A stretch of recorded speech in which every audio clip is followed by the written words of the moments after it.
Madam आपने कहा कि कोरोना है, ईद आ गई है, जफ्फियां पप्पियां नहीं होनी चाहिए। ये आप इस तरह के बयान क्या देती हैं कि जफ्फियां और पप्पियां नहीं होनी चाहिए, ये क्यों नहीं होनी चाहिए?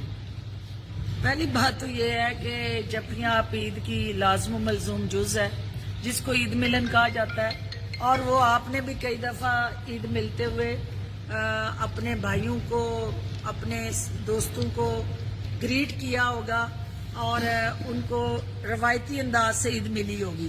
तो जो पपी हैं वो आपके बोसे हैं, जो आपने अपने बच्चों को भी लिए होंगे, अपने वालिदैन ने आपकी प्यार करते हुए लिए होंगे। तो ये अपनी अपनी सोच है को कौन किधर जाता है।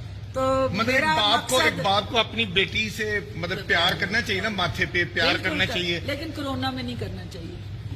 बिल्कुल जफ्फी पप्पी नहीं होनी चाहिए, नहीं होनी चाहिए। मजीद ऐसी वीडियोस देखने के लिए हमारे चैनल को सब्सक्राइब करें और बेल आइकन को जरूर प्रेस करें। हमारी वीडियो को लाइक करें, शेयर करें और कमेंट्स में अपनी राय का इजहार जरूर करें।